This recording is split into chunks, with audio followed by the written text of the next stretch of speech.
Good afternoon and welcome to our webinar titled How to Best Serve Black Americans by Translating Research to Practice with Dr. Jardin Dogan-Dixon, who is our scholar in residence this year at the Institute for the Study of Race and Culture. My name is Alex Peterson and I have the privilege of directing the Institute and working with wonderful emerging scholars. Before I turn it over to Jardin, I want to make a few quick comments, and I want to be quick. I want to give you as much time as possible, Jardin, to share your wisdom with us. So first, I just want to convey appreciation to the Dean's Office for their ongoing support of the Institute, and also to the Office of Professional and Continuing Education, who helped us with this webinar. They fully recognize that I have limitations around technology. I'd also like to thank our interpreters. We have two interpreters working with us this afternoon, Christina Dixon and Cecilia Mahia. Thank you very much for your support. Thank you to Jasmine Muller-Siu, our coordinator, who unfortunately could not be with us today, but has been doing a lot of work behind the scenes. And we have to forgive her because she's off congratulating herself with her family on her recent graduation. And then thank you to Sherry Gordon, who will be managing our Q&A, and most importantly to Dr. Jardin Dogan-Dixon for sharing the time with us. The webinar is part of the Institute's Visiting Scholar Program. It's a program in which we invite emerging scholars to join us for a year of virtual residency, gives them a chance to contribute to our research, gives us a chance to support them with mentorship, gives them a chance to actually provide mentorship to a doctoral student. And so we are very excited. I'm sorry it's coming to the end, Jardin. Very excited to have had you with us this year. So as I said, our speaker this afternoon is Dr. Jardin Dogan-Dixon, who is this year's scholar in residence. Jardin is a licensed counseling psychologist who currently has an appointment at the Federal Correctional Facility in Yazoo City, Mississippi. Dr. Dogan-Dixon received a PhD from the University of Kentucky under the guidance and mentorship of Dr. Candace Hargens. Jardin's scholarship, very broadly, I will sum it up by saying that her scholarship really focuses on health and wellness as it applies to the Black American population. I have come to, beyond Jardin's impressive CV, I have come to know her as a wonderful human being who is consistently committed to the wellness, health and wellness of people who have been oppressed and continue to be oppressed in our country. So Jardin, without further ado, let me turn it over to you. Thank you very much for what you are going to share with us. And hopefully we'll have just a few minutes for perhaps one or two questions as we conclude. Okay. Thank you. Thank you so much, Alex. I appreciate that. Welcome, everybody.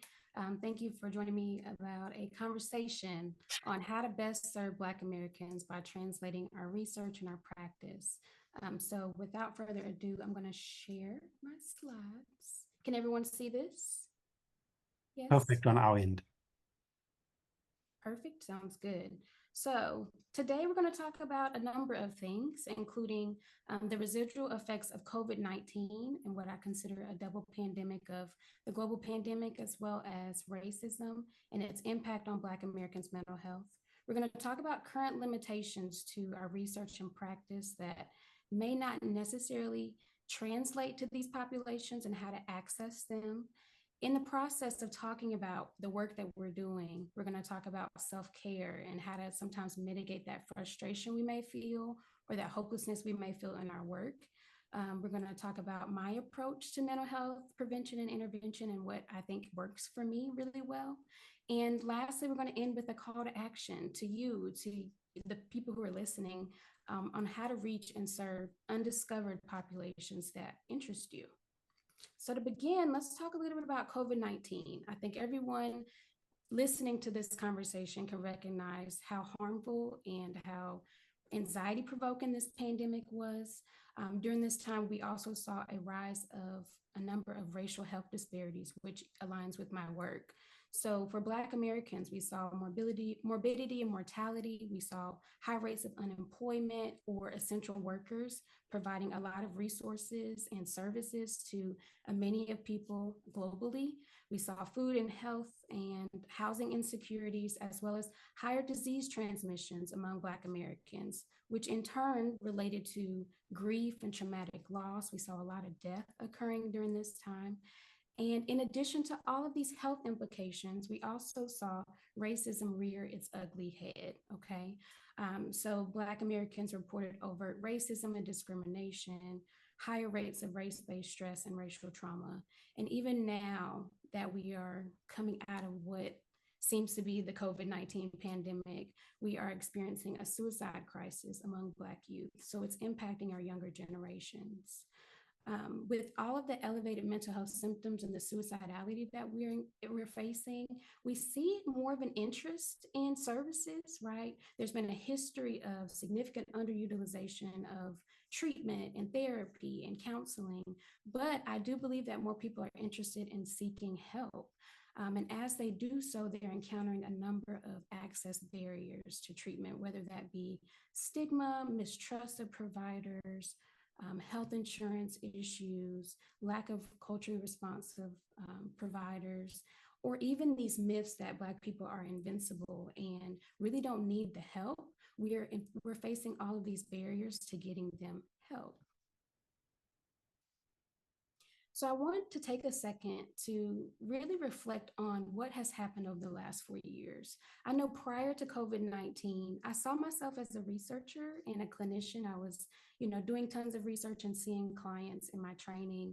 But it wasn't until COVID-19, when I was sitting in my apartment during the pandemic, where I recognized I have a lot of knowledge, I have training, I have exposure to wisdom and information that could really help people come to understand what they're experiencing, particularly related to the race-related stressors that we saw online. And so I recognized that, hey, I can be a researcher, I can be a clinician, but maybe I can also do some consultation work and I can start a business. And so in my, kind of aspirations and just my busyness, I recognize that we have a lot of roles as helping professionals, right? And so after COVID-19, and now that the government suggests that it's gone away, the work continues, and we wear many hats simultaneously to where we can be researchers, professors, therapists, business owners, supervisors, mentors, a number of roles that we can have. So with that being said, thinking about academia in our training, we tend to see our ways of helping Black Americans in three different pillars. The first being through research, the second being through clinical practice, right, seeing clients. And the last that's, I believe, is least emphasized is our service. And service is where we can also do a lot of great work. So that's where the focus on the second half of this conversation will be on. But first, I will start by talking about some of the lessons I've learned doing research and practice for helping Black Americans that I'd like to share. So with scholarly research in academia, if you look at the photo to the left, we see that academia is considered to be the ivory tower, right? So in this image, we see folks who have access to resources and education and who learn a lot, kind of sit at the top and look down on the people who may not have as much, may not have access to the resources, or may not have as much education. And so we really see that disconnect in some of our work. And the picture that you see to the lower right, that's one of the labs that I had the pleasure of being in, Dr. Hargon's lab, where we do a lot of research that I think benefits our work. But this is also where I learned the lesson of, if you want to go fast, go alone.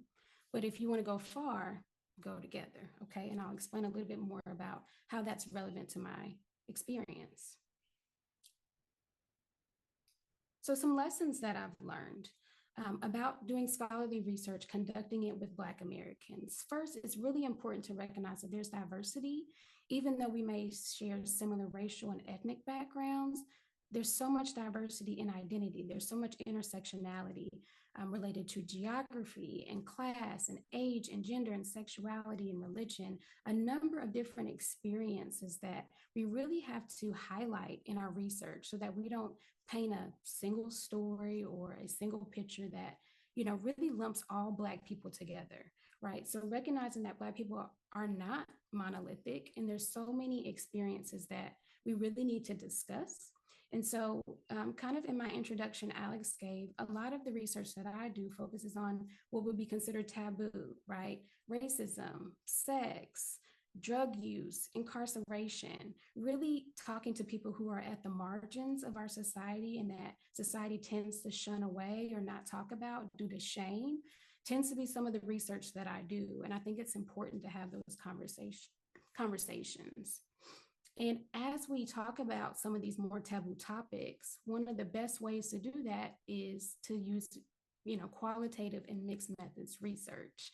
Now, this is no shade to anyone who's a quantitative researcher and who loves numbers. I definitely see the value in numbers. However, for me, it's also really important to learn about people's experiences, to tie that together with the numbers to tell a full story and to paint a broader picture. So, in my training, I've definitely learned the value of doing interviews and focus groups and qualitative work, or even combining numbers with some of those qualitative methods to really hone in on what Black people are experiencing, so that we can give voice to them, right? Sometimes we have to see ourselves as people who they allow to be their voice. Some other things that I've learned in my research, I think it's important not only to provide implications for future research projects or for clinical practice, but policy implications. So for an example, my colleagues and I published a paper on Black women's sexual health. And in that paper, we were able to identify ways that we hope that medical providers can use to talk to Black women about their maybe sexual pain or their sexual pleasure, their reproductive health, in hopes that policymakers, hopefully, if they can get their hands on our research, can see that some of this work needs to be implemented in clinical practice and in policy so that we can start to see a reduction of the health disparities we see, particularly affecting Black American women, such as reproductive health issues, the Black maternal crisis, a lot of the things that we really don't talk about because sex is considered really taboo in our society. In addition to talking about the lessons that I've learned, because I value research and I see its importance, there's also limitations I feel like I have faced and encountered when really translating my research to Black Americans. The first being that there's a slow publishing process for academic literature and research. I have published papers in 3 months, and then I have published papers that have taken 4 years. So I always have the hope that whatever I wanted to study in that project is still relevant when I publish it. And thankfully, it has been. But I recognize that there is a slow publishing process that really hinders our ability to talk about really pertinent issues and make them still relevant and accessible to people.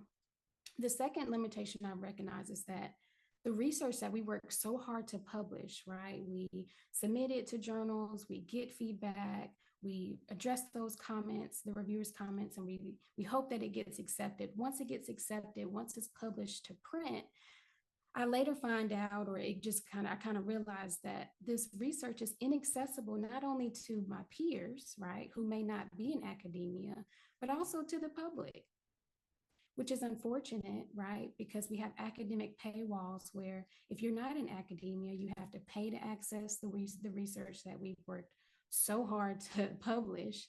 But also, some people may not, because of the paywalls, may not be able to read your papers. So there, on average, is about 10 people that may read one paper that you publish, which has some impact, but doesn't have a lot of impact in the grand scheme of things.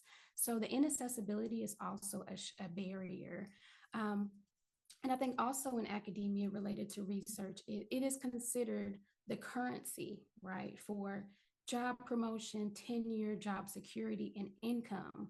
So you try so hard and you work so hard to publish this paper that, quite frankly, a lot of people can't access to read and then understand. And then this is what is determined to you to get promotion and opportunity in your field. And so it's kind of like, you know, for me, it was really disheartening sometimes because it's a lot of work that goes into it, but it's not impacting the people that I'm hoping it will, and the people that I need to read my research, right? Or the people who I hope will read my research and glean something from it don't have access to it. And talking also about the second pillar of academia, which would be clinical practice. And I love this quote: mountains meet, but people do. Mountains never meet, excuse me, but people do. And this is really important because as helping professionals, particularly as psychologists, we are on the front lines of providing support and care and compassion to our clients who are really struggling just in the community and other clinical settings. And so I want to talk about how clinical practice can also be really helpful, but there are limitations. So it's a both and conversation that I hope that you appreciate. Some lessons that I've learned: it's important to really understand cultural values and implement them in our work. So when I say cultural values, I took a class, I don't know, many years ago. I would say maybe 4 years ago, and it was on Black psychology. And in that class, I learned about Afrocentrism. I learned about Black scholars who have been doing this work for decades that, had I not taken this class, I probably wouldn't have had references to and couldn't read their work. But in their work, they talk about cultural values like spirituality, like movement, like seeing, like having a diurnal way of thinking, a both and thinking instead of either or thinking. Also, just this collectivism that Black people tend to espouse. Those are values that I try to bring into my clinical practice. So if I have a client who is feeling pretty restless and anxious, I might turn on a song and we just kind of shake it out, right? That movement really can help them kind of get out of their head and enter their body. And I didn't recognize the value of incorporating cultural norms and values into practice until I took this class. So, one, there's a point of the importance and the value of multiculturalism embedded in our training, but also embedded in the work that we do with clients.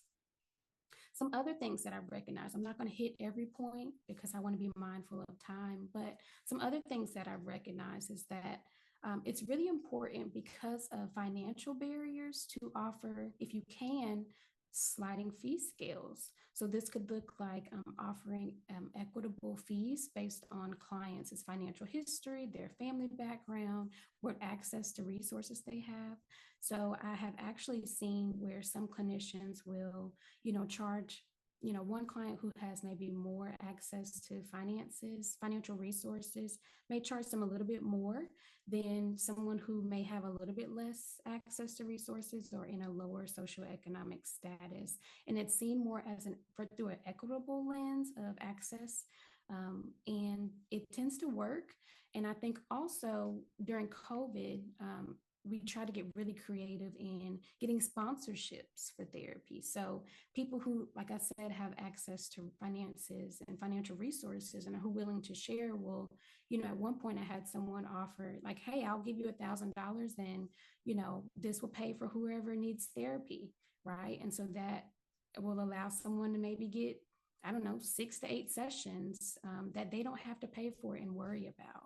So that's a way to kind of overcome that financial barrier that we often tend to see working with clients who maybe are more low income but need the services. Another thing I learned about clinical work is that it's so important to, in efforts to mitigate burnout, to expand beyond individual services. So this could look like, you having groups. This could look like you offering courses online.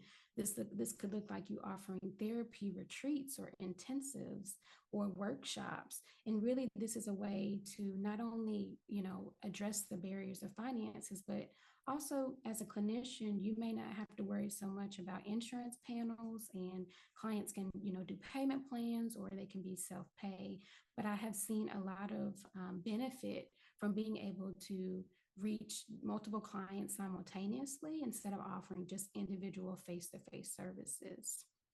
The last point of the last lesson I guess I will discuss is the value of occupying systems of oppression. And when I say that, you might be like, what? But it took me having to leave academia. I consider myself to be academia adjacent, meaning I'm still involved, I'm doing this position, and I have the opportunity to continue to publish and do research. But I also work in a correctional setting.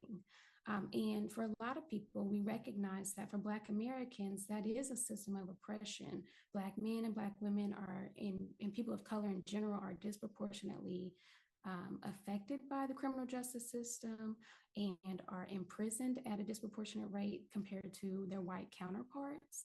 And it took me some time to recognize that if I'm doing research on people who are incarcerated, doesn't it make sense that I work in settings where they are? And so I had to have kind of like a come to Jesus moment to recognize that it's so important that if you're doing research on populations that you're interested in, go where they are. And so for Black Americans, we're disproportionately in the criminal justice system.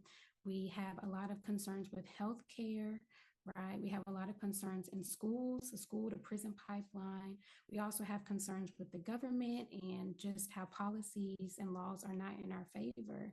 So I think a way that we can really serve the Black Americans in these systems is to occupy them.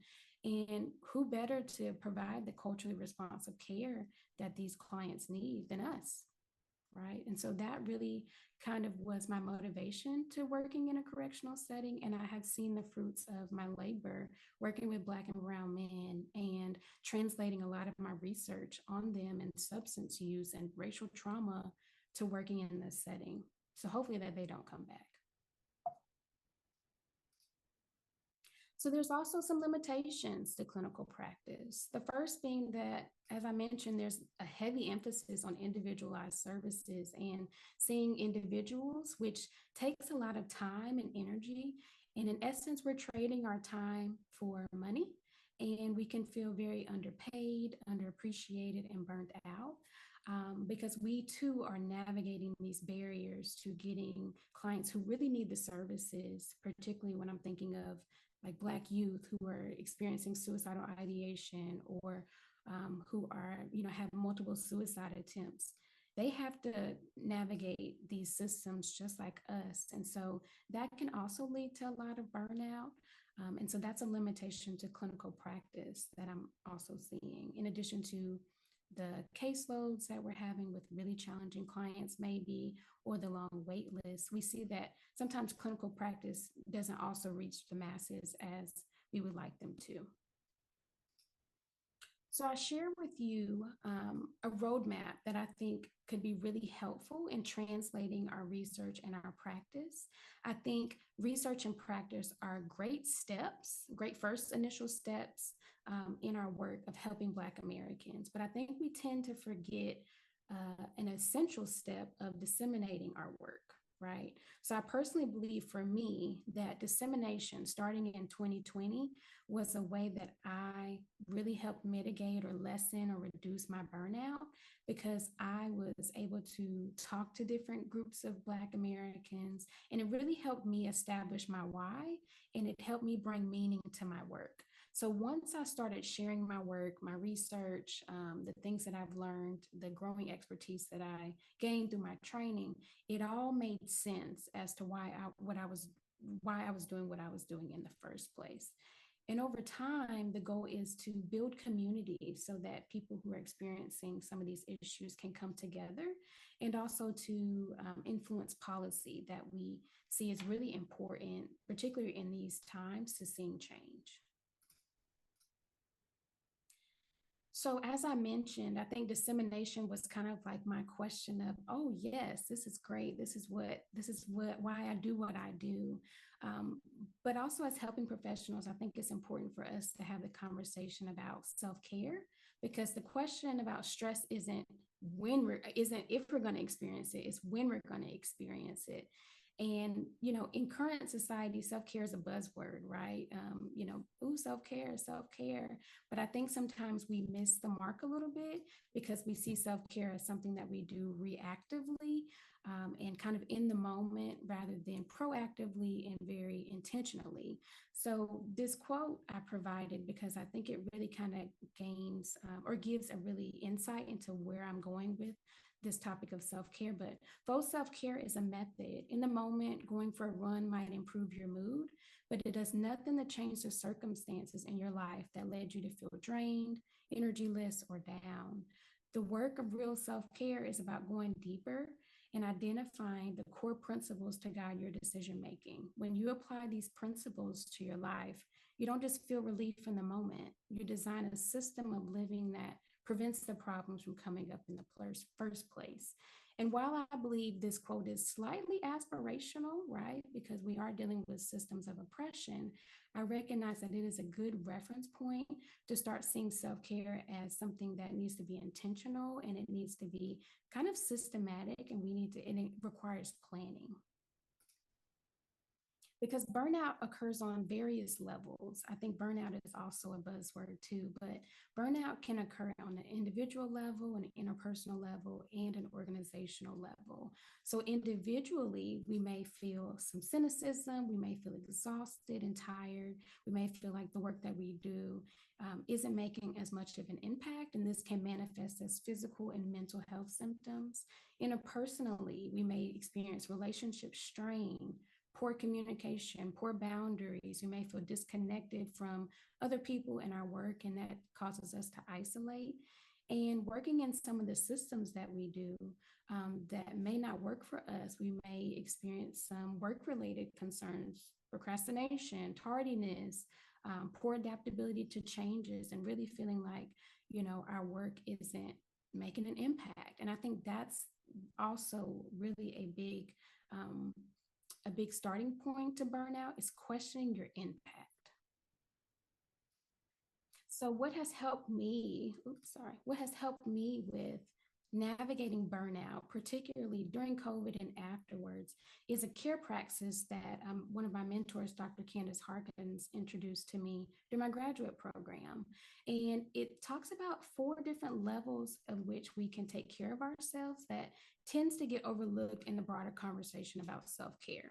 So the first level being numbing, right? So numbing isn't always a bad thing, but when we tend to numb frequently, to navigate our stressors, it can cause us problems. So numbing, for example, can look like binge watching Netflix, right? Engaging in drugs and alcohol, avoiding necessary tasks, self-silencing, right? Not really speaking up for ourselves, scrolling on social media all day, and I'm guilty of that, and also procrastinating. So numbing can be anything that distances us from the stress we're feeling, and it doesn't necessarily sustain us long term.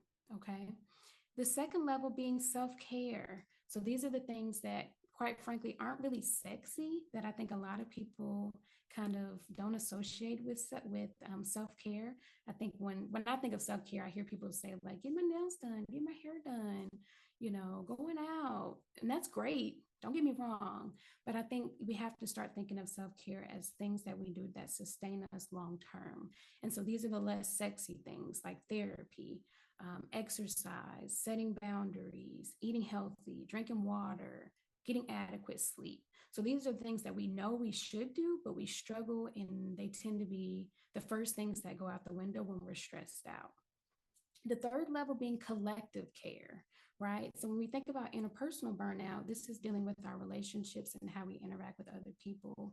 And a way to navigate that is through collective care. So laughing with friends, traveling, having sex, spending quality time with our loved ones, you know, phone calls, video calls, FaceTime if there are distant relationships, volunteering in communities that, need support, sharing resources, all of those things are things that you can do with other people that refuel you, but also kind of strengthen the relationships that you have.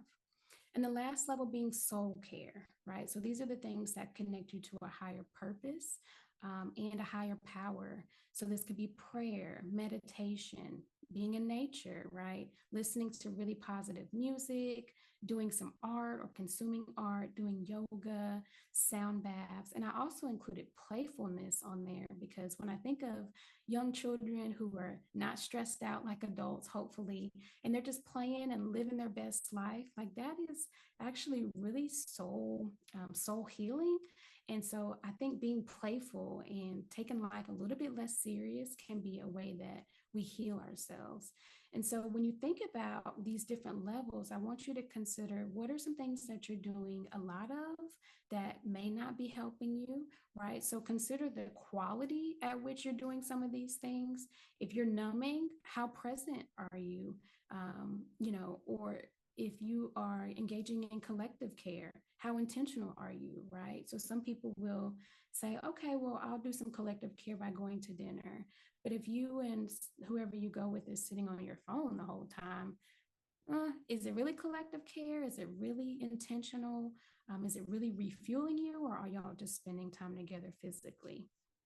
And in addition to that, I want you to think about the frequency at which you're doing some of these things. Are you doing this as a daily practice? Are you doing this 2 or 3 times a week? Are you doing this randomly? Are you doing these things rarely? So this looking at this kind of praxis will let you know what you need more of, and also how you can really choose in the moment to give yourself and refuel yourself. As I mentioned earlier, disseminating my work has been a way that I felt really rejuvenated. And I think it's because of that collective care that I was able to get from just talking with people and seeing how meaningful learning about mental health and all of these things have been for them. So the last thing I'll talk about in the pillars of how we have been the messages we've received about how to help Black Americans is related to service. And I think it's really important that we translate our research and our practice to people who are in need. And so to give is to invest. And I think as helping professionals, it's important to recognize that when we give to other people, essentially we're sowing a seed. We don't know if that plant will bloom soon. We don't know if that tree will grow, in the next couple of years, but we are sowing a seed that hopefully will help other people. And as you think about giving back and providing services to Black Americans, I want you to consider your sphere of influence, right? So, on the individual level, are you impacting your students and your clients and your mentees and your peers and your loved ones? On a community level, are you visiting communities that you are aware of and maybe you don't frequently visit?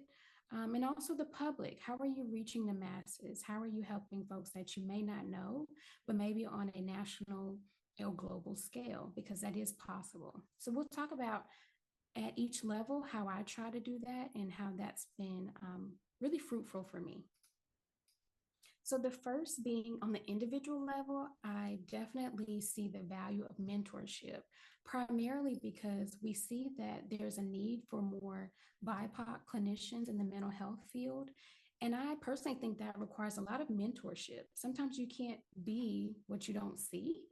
And here's an image or a picture of a multi-generational research team that really got me through my doc program. We're all Black women. We all have an interest in either sex or substance use or racism or incarceration.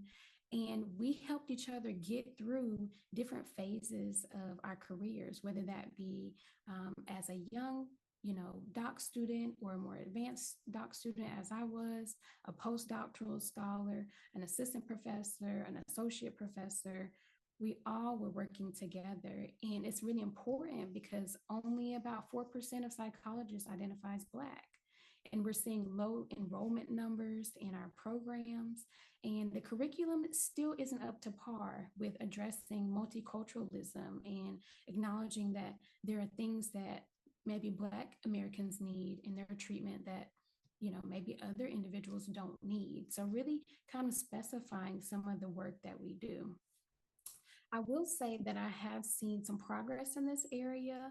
I just read an article about a policy that they are trying to push forth, I believe in New York, if I remember correctly, but they are trying to increase funding at HBCUs, historically Black colleges and universities, and Hispanic serving institutions to increase the funding and scholarships for BIPOC students in mental health programs. And I think that's great, right?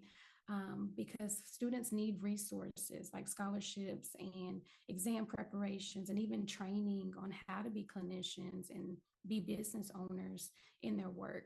And largely, this is important because I think there is a lack of awareness of psychologists and mental health professionals in general. So, as a field, I think we're still kind of new to some populations, primarily because of mental health stigma. So mentorship is a great way to mitigate burnout and has been for me. And so as you navigate, how you want to show up and how you want to give back, try to include mentorship because that has a direct impact on the people in your life. The second, and I think is my favorite part, is community work, primarily because I see it as a way to be really proactive in helping people become healthier. And in research and just kind of broader academic discussion, I think when we talk about Black Americans, some people refer to them as hard to reach. And I really struggle with that terminology because I think, if anything, they're available, right? But we have to come with the framework of we have to go to them instead of them coming to us. So they are populations that have yet to be discovered, but that we truly can access, but we have to do that with the help of cultural brokers and community stewards, people who are already in those communities and who we gain trust with. Um, as we do that, I think it's important to develop genuine relationships with these communities, right? We have a tendency, particularly when I was in academia, I saw a high tendency for folks to just visit these populations when they needed something, when they were interested in a phenomena, and we're like, oh, we want to study why this is such a disproportionate rate in the Black community. So we'll go to the community, get our research, and then never return to share our results or never return to give back or just have genuine conversation about how it's impacting them. And I think as a culture, as Black Americans in general, we value genuineness and authenticity. And because of the mistrust that we have, we're really hyper vigilant to exploitation. And so it's kind of like, when you show up and you have maybe not the best intentions, people can kind of sip that out and they're like, no, I'm not interested. And so I think it's important as helping professionals that we no longer sit back and say, hey, come to me and tell me your story so I can do research or I can learn more about it. I think it's important, and the onus and responsibility is on us to go to them. And so this could look like going to churches, community centers, neighborhoods, barbershops, hair salons, restaurants, popular cultural events where Black Americans are. And it's going to take going more than one time, and it's going to take building relationship. But I provided examples of how I try to do that. When I was living in Kentucky, Dr. Hargans and I did a presentation on married Black women's sexual health in a church. And it was a really great conversation. Although I wasn't married at the time, I learned a lot from them, and that was really helpful for me. The top right picture, Dr. Edu Botang and I, now in Berry, Mississippi, did a presentation on Black mental health and complicated grief to pastors at local churches. So that was really helpful just to talk about the connections between the two and also relay that information to leaders in churches. And the last picture I provided was just recently, I was in a teen conference for Black teens in churches locally in Mississippi. And I was the oldest person on the panel. Everyone else were high school graduates going to college or were currently in college, but I was providing like the mental health perspective of identity and development. And it was really helpful because, trust me, the teenagers are talking about things that, and when I was their age, I had no idea of, right? So they're going through things. And had I not been there to kind of share my perspective and learn from them, I think that would have been a missed opportunity. So ultimately, the goal when you're doing community work and how to kind of translate your research in the communities is to try different avenues of outreach and volunteering, doing workshops, going to events such as conferences and classes and doing webinars and trainings. I think that we have a lot of knowledge that we can get creative with and expand to reach these populations. Okay. In addition to thinking about the different levels or the sphere of influence that we have, not only can we reach individuals that we are connected to, and also on a community level, I think the public needs a lot of the information. So one of my goals has been to increase representation of Black mental health professionals and just kind of increase our invisibility as a whole. And the ways that I think we can do that is through professional websites, social networks like Twitter or Twitter X and Instagram and YouTube, and get op-eds and give our advice in columns and do multimedia presentations and even policy briefs. And a way to reach the masses is really important through these public platforms, because as I mentioned, I do think the public kind of lacks awareness that there are Black mental professionals out here. And if they are aware of psychologists, sometimes we get confused with psychiatrists, right? So some people will come and say, hey, I need some meds. And I'm like, I'm not a prescriber, but we can do talk therapy. So it's really a way to kind of present ourselves and get the awareness out there about the work that we do. I also think that social media is important because, believe it or not, the media is a way that we can change or at least shift culture that's constantly changing and adapting. And social media, I would say, at least since COVID, has been really instrumental in kind of reducing some of the mental health stigmas that we're noticing, or that we know are relevant and still really powerful. And so I provided just a screenshot of my Instagram page where I started during COVID. I have not been consistent with, primarily because I try to stay off social media given my profession and working in a correctional setting. But I do think it's really important that you can create a social media page and share some of the things that you know. And although I haven't posted on this page in probably like a year or so, people are still gravitating to the things that I have posted, and they're learning from it, right? And so I think that's the end goal. That's what I hope would happen, primarily because I think we don't value education and self-help as much as we should. I think people can read books and listen to podcasts and download mental health apps and consume social media and create virtual communities that also can be really helpful if they don't have access to a therapist or can't afford one. So in summary, I think it's really important that you translate your science to communities in need, and you use the services proactively to try to prevent some of the mental health problems and crises that we see, or at least try to intervene if we can. And although academia may not value service as much as it does research or even practice, accepting that service right now may not be linked to opportunities and promotions.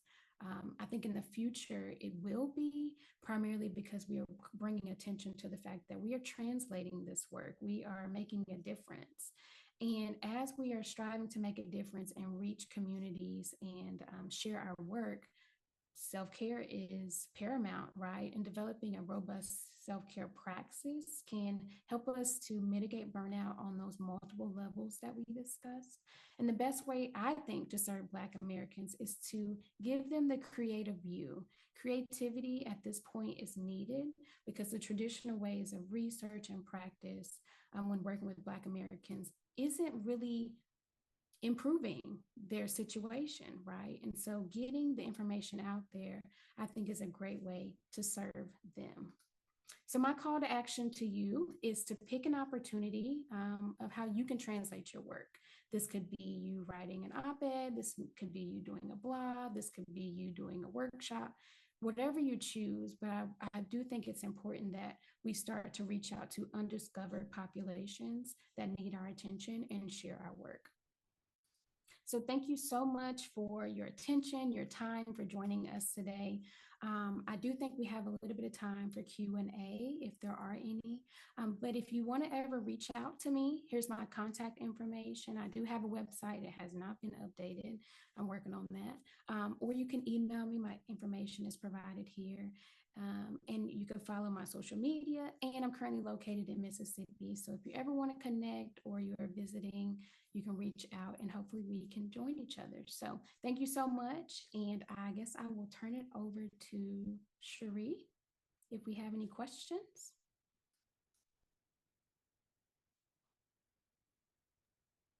Thank you so much, Dr. Dogan-Dixon, for sharing such important knowledge just about access and healing. This was really, really great to hear.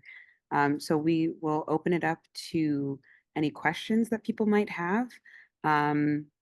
Feel free to type it into the Q&A portion.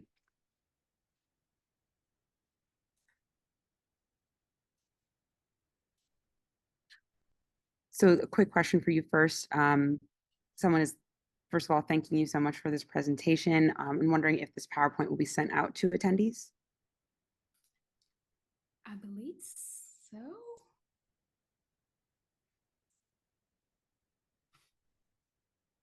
Can't hear you, Alex. Oh, sorry. Thank you. We can do two things. Jordan, with your permission, we can share the PowerPoint slides. And also we have recorded the webinar. And so as soon as we are able to access the recording from the cloud, we will put it up on our YouTube channel and also send out a notice that the webinar is available, or the video of the webinar is available as well. Mm-hmm.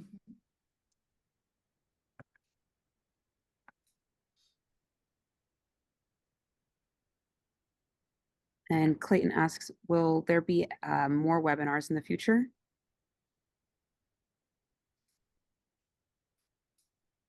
So I'm not sure, Clayton, if that question is directed at the Institute or directed specifically to Jardin. But certainly the Institute is providing webinars consistently. Some of the webinars come out of the Visiting Scholar program. Last fall, we collaborated with some other folk and did a couple of webinars focused on applicants of color, folk who are interested in applying to psychology graduate programs. We had a panel and we hope to repeat that. So we're going to be offering a fairly consistent webinars offerings. So we will put people on our listserv and just continue to make announcements.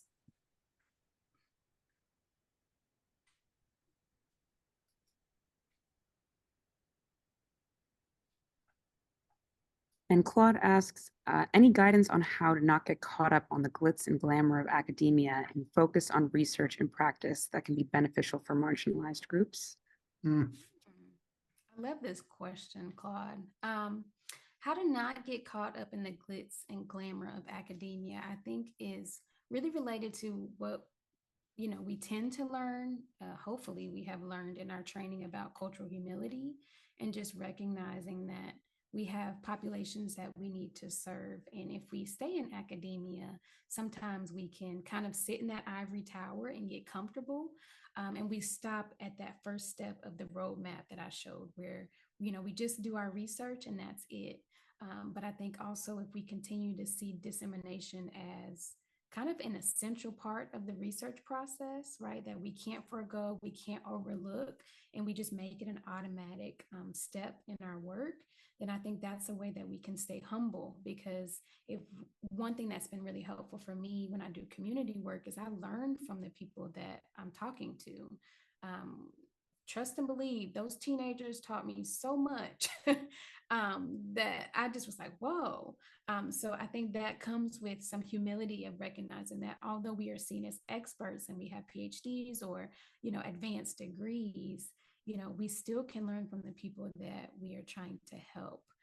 So I hope that answers your question. I think it comes down to just being culturally humble, but also getting out of academia. Now that I'm out of academia and I'm still academia adjacent, but now that I work in a correctional setting, The adults in custody, they humble me every day because I can say, yeah, I've published a paper on, why Black men use cocaine. And they're looking at me like, Doc, I don't care.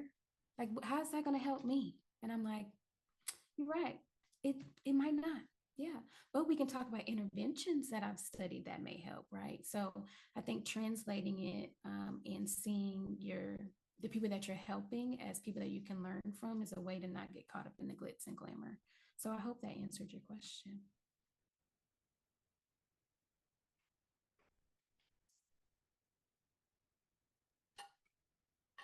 Thank you. I'm seeing that there are a couple of people who are asking about recommendations or resources to learn more about Black psychology, like with the course that you mentioned that you took, and also just being able to tap in with different resources for people who are interested in working therapeutically within Black communities. Mm-hmm. If I can think about resources, I think Google is a great resource. And one thing that was helpful for me is just to type Black psychologist. And when I did that, like after taking that class, of course, I got more in details about Black psychologists in general, but really looking up the history of Afrocentrism, looking up the history of Black psychology, led me down this rabbit hole of all these famous psychologists like Dr. Frances Cress Welsing, who has a whole theory as to why racism exists. Had no idea. So I think if you just go to Google, I can't think of like a specific resource off the top of my head right now. But if you go to Google and just look up Black psychologists, I do think it'll lead you kind of down a rabbit hole of learning about all the work that they have done thus far, that we just really don't learn in our training. Like those people just they don't come up, right? We learn about Freud, but we don't learn about a lot of the scholars that have been doing this work and that need recognition. So I hate that I can't give you like a resource off the top of my head, but if you research that, I do think that'll lead you to what you're looking for.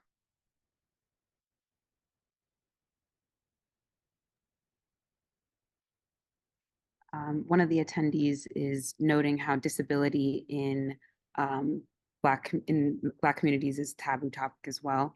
How do you suggest Black scientists with a disability translate their research to the Black community who might not necessarily know things about accommodation in mental health services? I love this question. Disability is definitely a taboo topic, and there's so much stigma and shame associated with it. So I really appreciate this question. I think I'm going to go back to it. I think disseminating your work is so pivotal to getting people to understand the resources that are available, and that comes with visibility. So for an example, I just taught a multicultural counseling class, and um, I know about accessibility services, but it wasn't until I had a student do her research or do her project, her cultural immersion project on disability in the Black community, that I recognized that, hey, anyone can go to student accessibility services and receive support, but that required her to actually seek it out. And so I think as scientists, it's important that if you're going to do research on that topic, definitely do it, but share it. See if you can get policymakers on board, see if you can get your colleagues to share some of your work. Try to do workshops on it.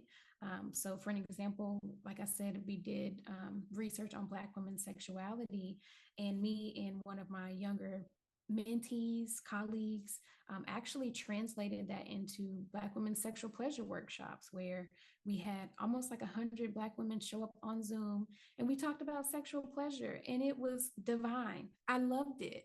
But that required me to kind of put myself out there. That required me to start a social media page, share what we were doing.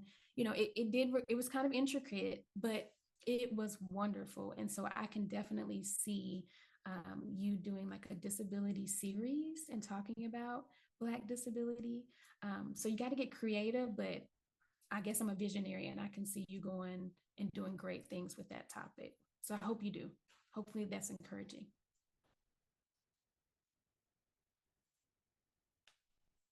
Adley asks, what is one piece of advice you can give to current doctoral students in counseling psychology who are working on their qualitative research dissertations, more specifically focusing on better best practices working with underserved populations? Yeah. Shout out to you, my fellow qualitative researcher. Qualitative research doesn't get a lot of love, and I hate that. So one piece of advice I would give you is to, if that's truly what you're interested in, and if you're getting any pushback about qualitative work, definitely stand strong in that. I will also tell you that there are a lot of there are communities, at least virtually online, for qualitative researchers. So for an example, my mentor, Dr. Candace Hargon, started on Facebook. It's called a Big Qual. It's a Facebook group filled with qualitative researchers across pretty much, I think, across the country. We had people from Canada and things like that that would come in and ask questions and would share resources about qualitative research. And so I would say to get in community with people who also do qualitative research, because that's really going to help you become more knowledgeable about it. If you have questions, you're going to have someone to go to. And sometimes if you get pushback regarding your methodology, or people kind of see it as being less relevant or less necessary, you have the resources in the community to support you in saying this is important and their voices and experiences need to be shared. So that would be my advice, is to have community and become as well versed in qualitative research and the many methodologies of qualitative research as you can.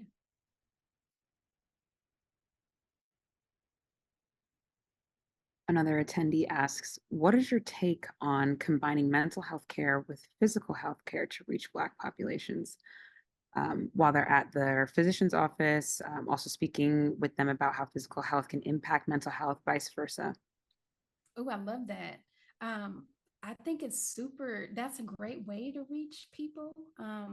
While we know that some Black Americans may not go to their physical doctor's office because of mistrust or concerns about accessibility or health insurance, things like that. I think very similarly to projects where, mental health providers go into barbershops or to hair salons or to schools. I think also going into like a doctor's office and passing out flyers about mental health and the connection between the mind and the body would be really cool. And I think actually getting providers on board with that would be also a great way to kind of bridge that gap and to show people that those two things are connected. So I think that's a great outreach opportunity that I hope that you do, particularly because I live in Mississippi. We're one of the quote unquote, poorest health states in the country. And I can see, but we also have a lot of Black and Brown medical providers. I could see us going into doctors' offices with flyers or with QR codes and saying, hey, you've been talking about having stomach gastrointestinal issues. Are you aware that sometimes maybe anxiety can influence that? And just starting a conversation, I think, can be really helpful. So I think that would be awesome to do. I hope that you do it.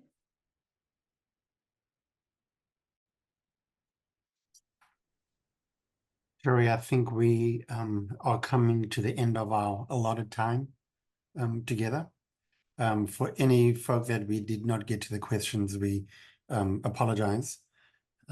But just to emphasize Dr. Dogan-Dixon's availability, I'm sure that you'd be happy to respond to folk if they reach out to you.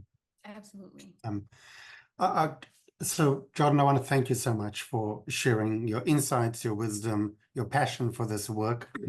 As I was sitting and listening to your comments, I found myself thinking, I need to go back and revisit your webinar, because there are lots of important points that came up that, deserve more thought.